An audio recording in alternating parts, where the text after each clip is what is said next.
रामचरितमानस को आप पढ़ लोगे, श्रीमद् भागवत को आप समझ लोगे। विद्यावताम भागवती परीक्षा। आज तो भागवत कहने के लिए जो देखो जो ढोल हारमोनिया लेकर के चालू हैं और भागवत कहना शुरू कर दी हैं। जगह जगह पर लोग भागवताकार हो गए, जगह जगह पर देवियां कथा कर रही हैं। लेकिन अगर उनसे पूछ दिया जाए कि जरा ये बताइए कि श्रीमद् भागवत जो है इसका नाम क्यों पड़ा, तो नाम की व्याख्या शायद ही कोई बता पाए कि श्रीमद् भागवत क्यों पड़ा। भागवत का मतलब क्या है, भागवत क्या है। भागवत का अगर पूछ लिया जाए कि भागवत ग्रंथ जो लिखा गया ये क्यों लिखा गया, भागवत ग्रंथ की उत्पत्ति स्थान कहाँ से है, पूछ लिया जाए तो शायद कोई बता पाए। हमारे साथ एक घटना घटी बोकारो में।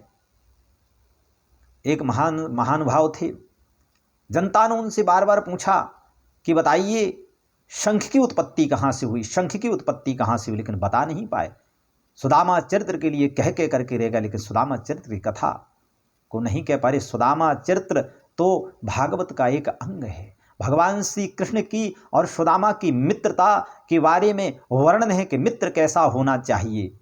उस मित्रता को जो नहीं जानता, आज तो ढोल हारमोनिया ले लिए, जगह जगह पे बजाना शुरू कर दिए और लोग जो है उसका हास परिहास बना दिए। अरे भागवत तो वो है, मुक्ति का ग्रंथ है, जहाँ पर भकारो भक्तिदायक कहा, जहाँ भक्ति आकर के स्वयं नृत्य करती है वो भागवत है।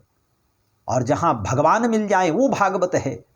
विद्यावताम भागवती परीक्षा, विद्वान की परीक्षा भागवत में होती है। लेकिन आज के लोग तो एक अक्षर जानते नहीं, भागवताकार बन गए, आचार्य बन गए हैं, जिन्हें ये भी पता नहीं कि आचार्य का मतलब क्या होता है।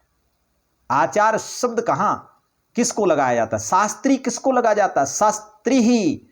लेकिन आज तो हर पंडित जी शास्त्री लगाने लगे, हम शास्त्री हैं। अरे शास्त्री का मतलब समझो, शास्त्री की विद्या अध्ययन करो, तब अपने आप के लिए शास्त्री लगा लो।